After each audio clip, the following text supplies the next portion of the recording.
you guys to ask questions and have more of a conversation. So I didn't prepare anything. I just want to open the floor and see what questions you might have and learn also from you what you're doing and the project you're working on. Do you want to, should we start doing maybe a first round of introductions quickly to know, do you all know each other already? No? So maybe a quick round of introductions with like name and where you're from, which school you represent. Maybe start here. My name is Ale. Actually Alejandro, but Ale for short. I come from Paraguay, the school of Asunción, the American school. I'm 17. My name is Marina, and I'm a teacher at the American Cooperative School of La Paz, Bolivia. My name is Javier Canizales, and I'm a science and math teacher at the Academia Cotopaxi in Ecuador. My name is Karina. I'm from Chaco in São Paulo, Brazil. And I'm Nicole, and I'm from Santa Cruz, Bolivia. My name is Andrea Matthews, and I'm from Santa Cruz, Bolivia. My name is Lucia Candiotti. I'm a senior, and I'm coming from Colegio Triar in Chile. My name is Luna Laneros. I'm also from Colegio Triar in Madrid. I'm Emily. I'm also coming from Colegio Triar in Madrid. I'm Rachel, and I'm from here. I'm Marcos, and also from here.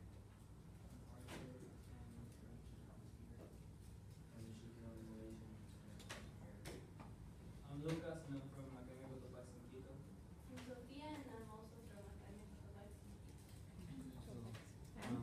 Juan Pablo, I'm from Ecuador, and I'm from here in Lincoln. And I'm Marina, and I'm from Buenos Aires, lived in Córdoba, and now living in London. I'm sorry I have to stay here. I feel like I'm so far away from you guys. But apparently we were filming, so I need to stay behind this blue line on the floor.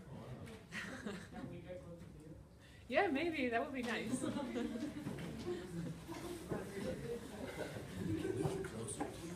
Yeah, that's actually a really good idea. I feel like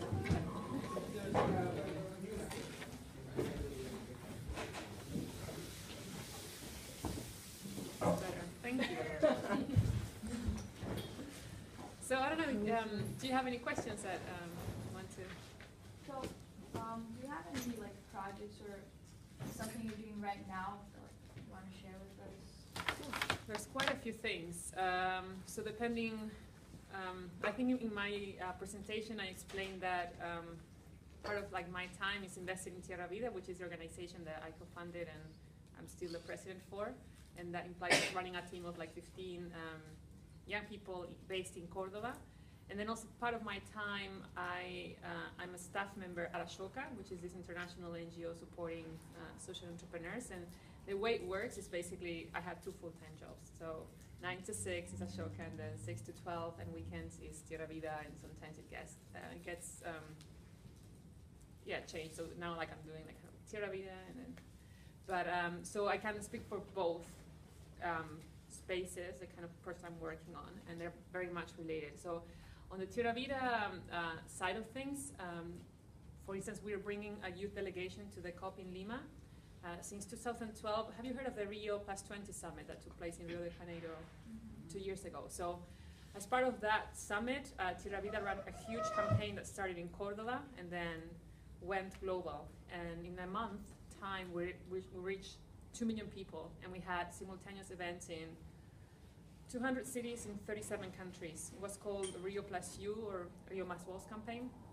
And we had huge celebrations for Earth Day in every single country in Latin America and in these other countries around the world, including Asia and Africa, where citizens and young people would go out on the streets and celebrate Earth Day as a way of, it was like a counter-protest in a way. So we organized a celebration, and the message was that every single individual could create change, and we were all responsible, and we all had to wake up, and that was our wake-up call. So we did a campaign for Rio +20, and as part of that campaign, we also set up an international youth media agency, which basically trains young people as educators and communicators, and we send them to COP. COP is the Conference of the Parties, or the UN climate negotiations. So young people can cover what's happening there and produce content and then disseminate it to a wider audience outside the negotiations. So we're bringing that youth media agency again to the COP in Lima in December. So far with like 25 young people that are gonna be inside the negotiations and creating content about what's going on. Then we have for next year, April, we are organizing Earth Day again. So like if you are planning Earth Day events, you're more than welcome to like join that effort, and that's part of the network that was created out of this campaign. We still continuing it, and we're running this all over Latin America. And the third thing that we're doing right now in Córdoba with Tierra Vida, we're piloting a program for schools. We're developing a tool that will enable students to go out into their communities and measure their community's performance in terms of how the community is doing in various like sustainability indicators, so measuring their air quality, water quality, biodiversity, energy consumption, transportation, waste management. And then by doing that discovery process and researching, we want to help them like identify problems and then come up with solutions. So that we're just piloting in Córdoba right now, but our hope is that we can then like spread it all over like Latin America and maybe even globally. And then there's a few other projects that are very much based in Córdoba. So those are like harder to, to kind of like disseminate. Like we're working with young people with, how you say, I don't know how to say it in English, but like different capacities or disabilities, but we call it like different capacities. And we're training them as environmental educators. And we work with a university, like the main private university in Córdoba. And so they get certified by the university. And this is like our second year. So we have a cohort of like 15 young people that are ready to go and train others in environment protection. So that's basically all the things. But I think the ones I mentioned earlier are ones that you could join potentially from wherever you are. Do you have any advice if, for example, we want to start an NGO out of our trials of our first gym project? And do you have any advice for us on just the whole process? Oof, okay, yes. Like if you were trying to do that in Argentina, I would say, oh, maybe think about it twice. Because I don't think I would do it again. I think it depends on the country. So each country has different regulations, and in some countries it's quite easy to set up legally an NGO. In this country in particular, it's not easy, especially if you're setting up a foundation. Foundations are even like harder. I don't know what's the case in Ecuador, but I know a few people that have NGOs there, so I'm happy to connect you. Maybe they can provide you some advice. I think one thing that's probably like generic for anyone that wants to set up an NGO is that it's a long-term commitment. So you need to make sure that you have a plan for the long term, and if you're not planning to stick with it for the rest of your life, then make sure that you have a team and you have very much distributed leadership. So even if you're not able to continue it, someone else will be able to take that role. So it's like a reality check that it's a long-term commitment. It implies obligations with the government. You need to do the reporting annually. There's also some minimal costs involved in setting up an organization and then keeping it alive, like the financial reports you need to submit and so on. So just be aware of all that. But then, like, if you really want to do it, then go for it. Like, sure. And that would enable you to apply for funding and to do many other things that you would not be able to do informally. Now, there's a lot of things that you can do informally, and my story today, we were like invisible, like legally for, I don't know, until 2010, and still we managed to do a lot of things. So there's a lot of things that you can do without needing to have a legal registration, and sometimes you can get another organization that's already legally registered to sponsor you. So you can be like under their umbrella, and you save yourself all the trouble of running a properly like registered organization. So you have to evaluate, I think, both, depending on what you want to do, etc. Anyone else? Is there a particular reason why are you living in London? Oh, there's several reasons. When I'm in Argentina, I miss London. When I'm in London, I miss Argentina. So I still haven't sorted out that problem. So the UK was the first country I ever traveled to. Are you okay? Don't die. Spell out my nose. You okay, Mr. Desmond? You gotta go on that one. I was trying to be quiet. School pressure. No Sorry. Thanks, guys.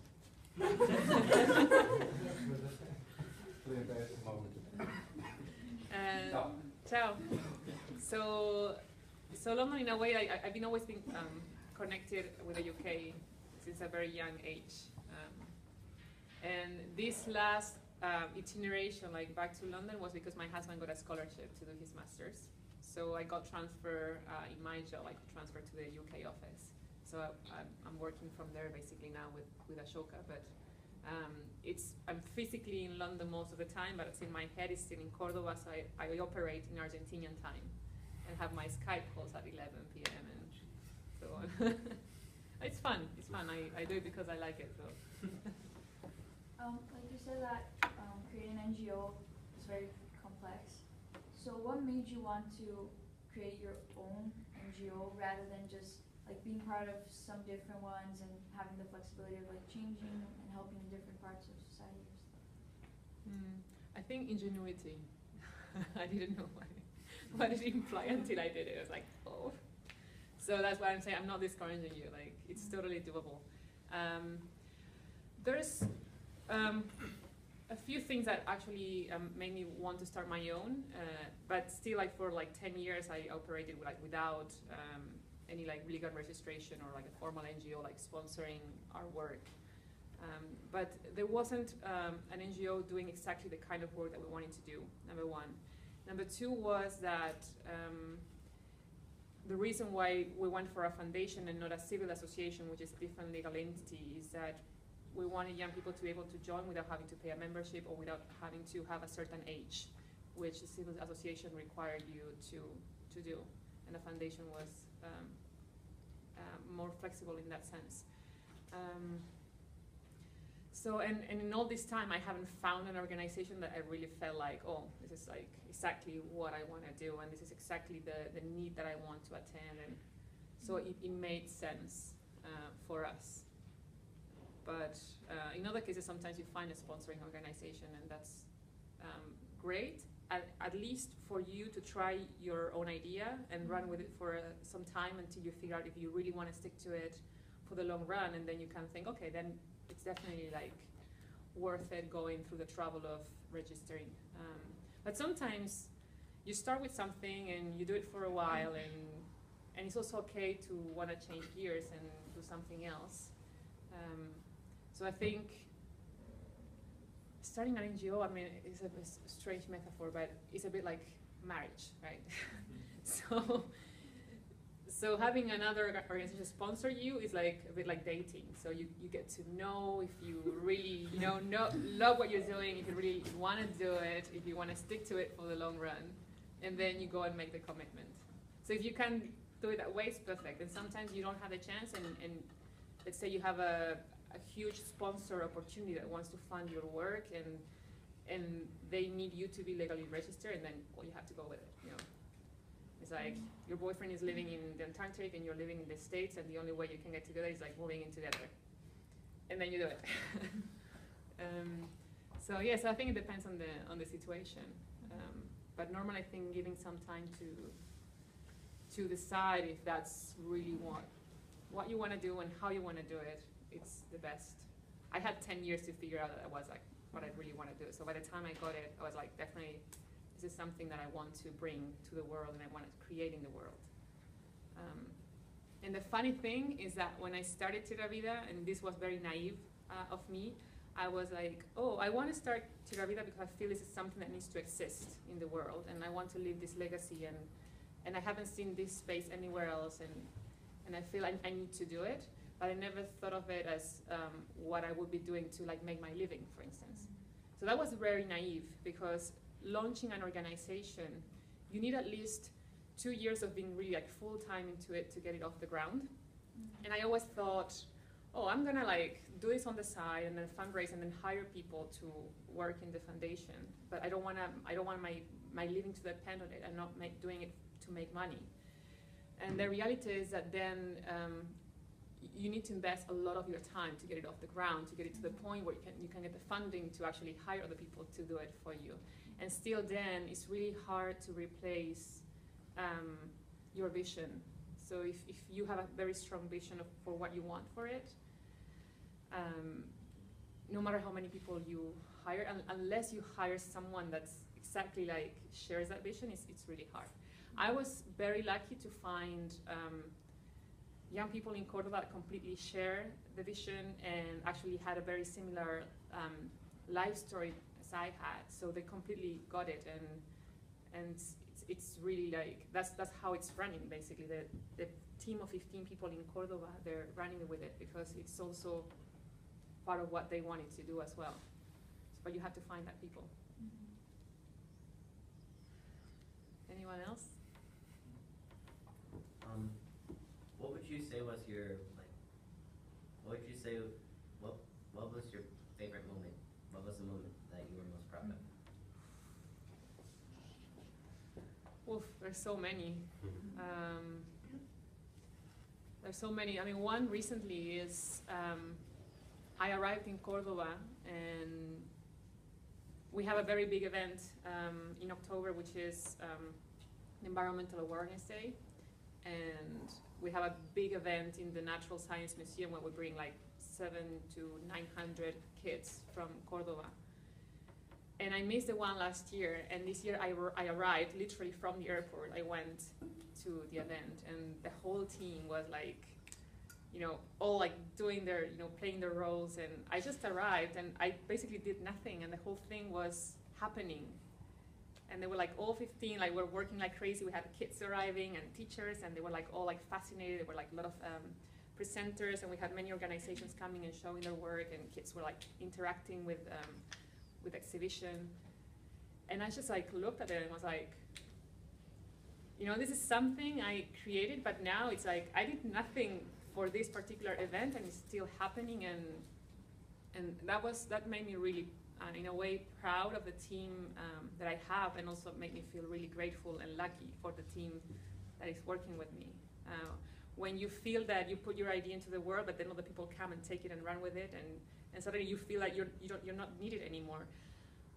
For me, it felt great. Some people don't like to lose that control, but for me, it's the best thing that could happen when other people like take your idea and continue to build on it. So it means that if something ever like, touch wood, happens to me, if I leave, if I'm not there anymore, that would still continue even if I'm not there. So it will not die with me, and that's the philosophy that I want to have for everything that I create. And I heard not long ago, there's this social entrepreneur that I met from South Africa, and he was saying one of the tips that he gives is that it's so important to lead from behind. And he said, for me it works perfect because I'm a really lazy person, so I love people doing the work and I don't want to do anything. So, but when he meant that, he meant that when you lead from behind, you're empowering others also to lead. And so it means that the organization is growing in a very organic and sustainable way. So even he moved away from his first project, and the organization is still going on, and it's huge in South Africa. Yeah, so leading from behind is what I also try to do. I don't even like the word lead, but I think one has to assume its leadership role and step into it, and then you can choose which kind of leader you want to be. And for me, that decision is I want to be someone like leading from behind and letting others also become leaders and step into their leadership. And I think I went off. Okay, go ahead. No, I think I start talking and then I go, I branch off. Well then, thank you for your answer. Sorry for interrupting. No, it's great. What was the most difficult part of starting an organization? Yeah. Oof, I think the hardest part was bureaucracy. At the beginning, I tried to, yeah, bureaucracy really like took a lot of my energy, and at some point I wasn't doing nothing else but going to like public offices and just doing paperwork and sitting with lawyers, and it took a while. And the reason I ended up doing it all by myself, because for like 3-4 years I had the largest law firm in Argentina providing pro bono surveys, even like free advice to us to help us with the application, and it still didn't go through. So eventually I took it, I went to Cordoba and studied it by myself, and I did the whole process. I would go and sit down and talk to one lawyer, the other, and I did all the papers myself. I learned a lot. I almost got a PhD on how to set up a foundation.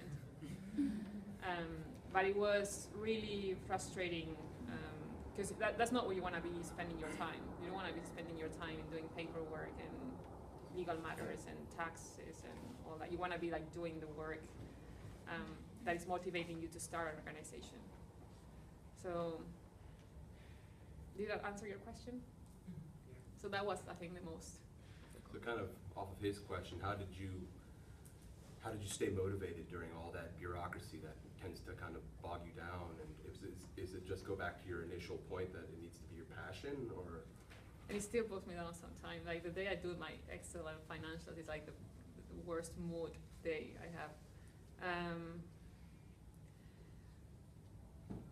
I think, you know what I did? I decided, okay, this is an application process that eventually will have to come to an end. So I'm not gonna think about it, I'm just gonna go. It's like when you're running, you know, you just run, you don't think about it. And I knew it was like kind of a battle of like bureaucracy against my idea, and I knew that eventually I will win. So I just had to be patient. And so I said, I'm gonna be patient, and I don't care how long it's gonna take, I'm just gonna do it. And so do you think it was more passion or more stubbornness? I think both. Both. Both. I think passion is kind of linked to stubbornness in a way. Very true, very true. Okay. She can go first. Oh, okay.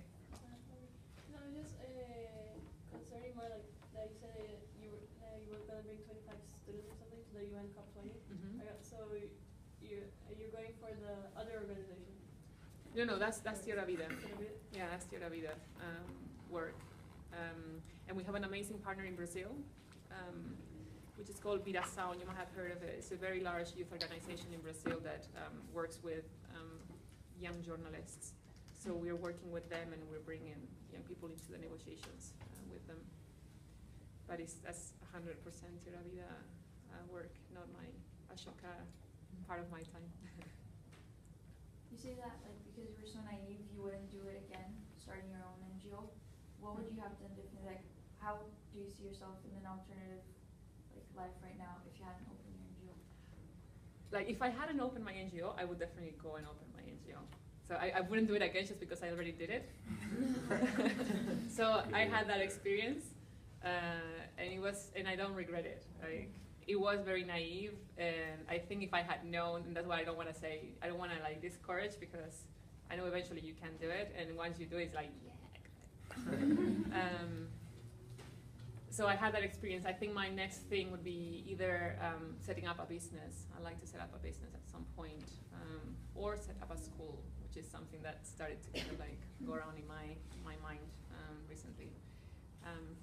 But setting up a business is kind of a different experience, and that's probably a social enterprise I'd like to set up, now that I've done the NGO first. What is the thing that most inspired you to open an NGO? I wanted to create the space for young people like me, because I knew there were so many as well that wanted to do something for the environment. And ironically, our current director of operations, so the guy that runs the team in Cordoba, when I met him, he told me this story that he was 10 years old, and so he got his friends together and they fundraised, and they got, I think, like, let's say 20 pesos. And then they went, knocked the door of the mayor of the town, sat down with him, and they said, we got 20 pesos, we want 20 trees, I'm gonna plant them there. And then they went and they planted the trees, and he showed me pictures of the trees now that are like very big. And he was from a tiny town in Córdoba, like in the very like in the north. It's called Morteros. So very, very like small, really not connected with any networks. And I imagine like all of the young people like him that are out there, that if you just give them the opportunity, the connections, they can just like flourish. I mean, that's potential right there, when you see those stories. And my worry is how much potential is being wasted because they're not in the right time, the right place at the right time.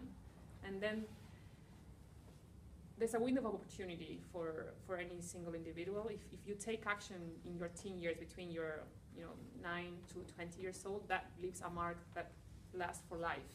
And if you can discover that you can create change at that age, then it means that you will continue to do it all your life. But then if you miss that window of opportunity, it's gone. And then maybe you're at 25 and you never realize that power. So I want to be able to make sure that young people have that opportunity to create change and drive environmental sustainability. You mentioned you wanted to start a school. What would your philosophy? Well, how would you run this school? I mean, would it be typical like a school that you see would it be focused on academics, or would it be focused more on, say, service learning, stuff like that? Oof, I haven't gone that far. So, so I tell you what, my mom is a teacher. So she was a kindergarten teacher and a primary school teacher. And while my dad, he's a mechanical engineer, he really tried to get any of his daughters to be an engineer, and none of us pursued engineering. But my mom was the opposite. She was like, don't even dare going to education, not even dare becoming a teacher, no way. And so all this year I was like, no, there's no way I'm going to consider being a teacher. But at the same time, all I've done has been non-formal education. And this idea of setting up the school really is something that came up for the first time like 3 years ago in a conversation with an Ashoka Fellow, a social entrepreneur who set up a school in Córdoba. And I just asked him, so how was the experience of setting up a school? And we had this conversation, and that was it. And now I came back maybe 2 weeks ago, and my problem with ideas is that when they appear, they're like, hanging around, and then if they get stuck, that's the problem, because until I don't do it, then I won't feel that, I won't be able to sleep. So I'm not sure if I want to get it, let it stuck in my mind. Think about it too much, you say. You don't want to think about it too much, huh? Yeah, but at the same time, I just discovered recently that, and that was one of my principles, say yes, even if you don't have like the single, like smallest clue of how you're going to do things. I started to actually say yes to things without thinking too much. And that's how Tierra Vida came to life. If I had thought about it too much, if I had thought about like all the, bureaucracy and applications and whatever, then I wouldn't have done it. And then I would have lost, all the amazing like gratification and that I get from it. So yeah, I probably have to say yes to the school. I don't know if it's now, but I know it's something I'm gonna end up like doing at some point. I don't know exactly when, but I also right now in my other job, part of what Ashoka is doing is reimagining education. And so right now in Europe, I'm coordinating a whole like strategy to reimagine education and select schools that are role models in educating change makers. So I'm getting a lot into it. And I also would love to create the kind of school where I would have a lot to study. So if I created a school, it would probably be a school where young people can get very practical skills on, for example, solar energy and agriculture, sustainable agriculture, like all the skills that we need to make the transition to a zero carbon society. And I probably will want to make it bilingual, so they would get like really good English skills, and I probably will want to make it in a rural area in Argentina, where young people don't have opportunities. So getting students to become like, technicians, or like graduate with a degree that they can use to go and get a job, and a very practical, hands-on one, and provide them with like top quality education for young people that usually don't get access to it.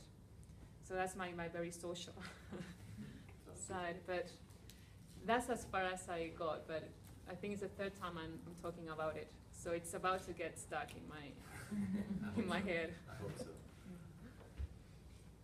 If money was out of the equation, would you still be doing the same thing you're doing now? If money was out of the equation, would you still be doing the same thing you're doing now? Definitely. And actually, money is completely out of the equation now. So I'm still doing it. So if money was in the equation, yeah, definitely I would still be working. In your presentation, you showed the video of you like mentoring the people that did the oil. Have you worked with like other groups like that? I only show 3, Yeah. but in the last 8 years, I've mentored hundreds of projects, especially like in Latin America, Argentina, and several like in other regions. So those were just 3 examples, but there's so many of them. And those are the only examples. I mean, the few examples I have like really high quality videos that I can show. Do others stick out in your mind? Any? Like, do any like stick out in your mind that were? Well, there's one, for example, one of my favorite, because I've been in Ashoka for so long, now it's almost 8 years. In the UN Climate Summit in Copenhagen in 2009, I was running at that time a campaign to identify and support young people that were both inventors and social entrepreneurs. So young people that were creating or adapting technologies for social change. And that was with Ashoka, but then I ended up going to the Climate Summit in Copenhagen, and that was with my Terra Vida work. But because I was running this campaign, I met this guy from Mexico who was about to graduate from university, and his dissertation was creating a very efficient device for solar energy, so like a very low-cost solar panel with, how do you say, it's like an adapter, and that was his dissertation. So I met him, and I was like, oh my God, this is like perfect for this campaign, because it's exactly like what we're looking for, and the deadline had passed already. So I remember calling my boss in Canada, and I said, Charles, I met this guy, yes, this project's fantastic, and we need to get him to apply. And I kind of like convince him to actually let us take his project. And he said, well, make sure that he sent his project by tomorrow morning. So he stayed up the whole night, wrote his project. He entered the campaign. He was selected. He was one of the 50 projects that was selected. Eden's project, the one I show in the video, the girl from Canada, also came through that competition. And that was the first support she got when she was 16. But this guy, so he also was selected. He got like his first seed funding to get started. And then he went on winning another competition that we did. And then eventually, a year and a half ago, he became an Ashoka Fellow. So I don't know if you're familiar with what an Ashoka Fellow is, but so the founder of Ashoka was the guy who invented the term social entrepreneurship. And right now there's more than 3,000 social entrepreneurs all over the world. And these are people, individuals with very unique system-changing, innovative ideas to solve a social problem. And being selected as an Ashoka Fellow is kind of like the ultimate recognition that you can get as a social entrepreneur. So it's big, like Muhammad Yunus is part of the Ashoka network. Chico Mendes in Brazil, the ones from Brazil probably have heard of him. He was an activist defending the Amazon who was assassinated. He was an Ashoka Fellow as well. The recent winner of the Nobel Prize from India, he's also an Ashoka Fellow. So it's huge. And for me to see a young person that I have identified, mentor, grow into becoming an Ashoka Fellow is I'm done. So he's, I wanted to show a video of him as well, but I just didn't have the time to put so many. So he's another example that summarizes kind of all of these years. But there's so many of them. So many, I would say at least more than 300 that I mentor directly. Do you say you think that young people seeing how much potential they have is very important to develop social projects and social entrepreneurs, but do you think that kind of the opposite is also, do you think there's an expiration date for being innovative and all that? If somebody wants to work during their whole life and then once they retire and they have a stable life, create an NGO or something like that? No, there's no expiration date at all. I think there's not in terms of age. I think it's a matter of spirit. So it depends where you are when you're 60 and when you're 70. I mean, I've seen there's some Ashoka Fellows that are really old and they started when they were older. Most of them, so they might have started their project when they were maybe in their 60s, but when you look at the stories of these social entrepreneurs, about 85% of them, when you dig into their life stories, all of them did something in their teen years. So their very first experience of creating social change happened in that window between 10 and 20 years old.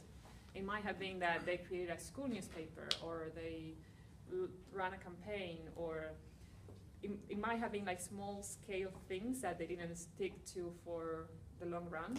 But then when they're 60, they discover themselves that, oh, actually, I am a social entrepreneur. And when you go back in their story, that's a common pattern.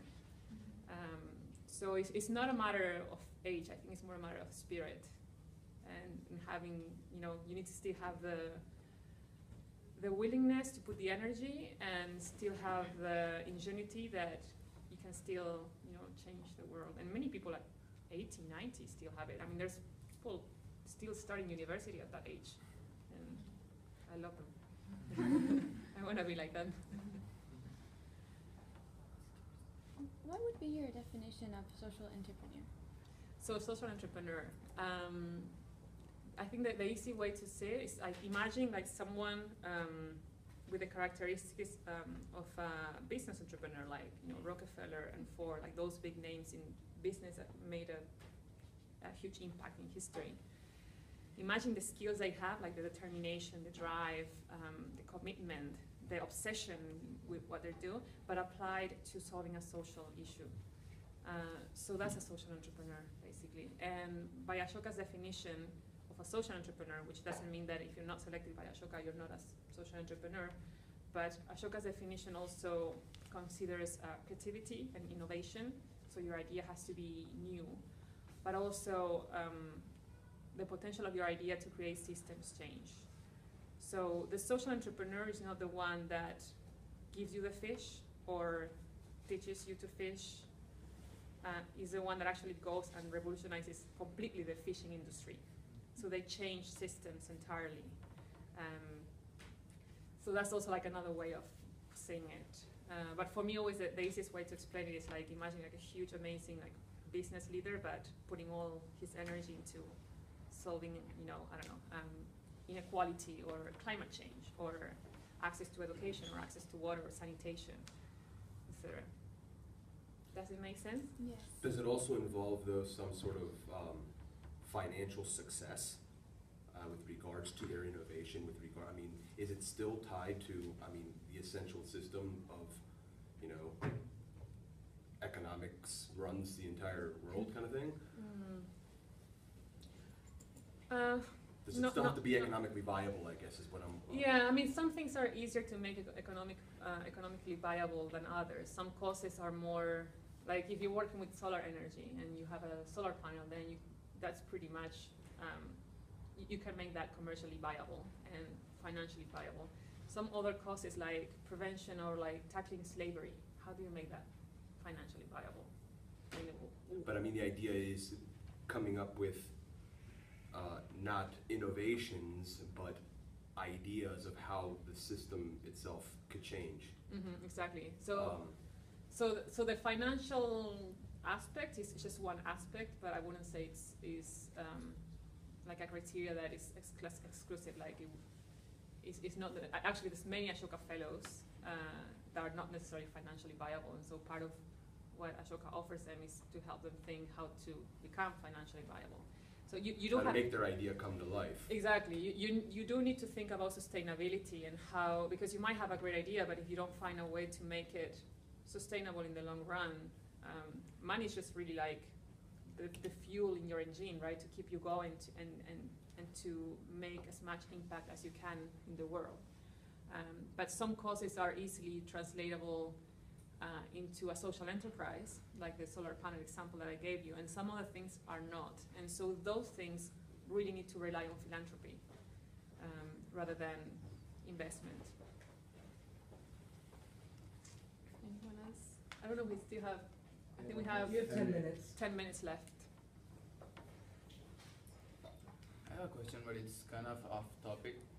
So, when I started learning English, I'm from Paraguay, and first I learned British English, and I had a hard time with it.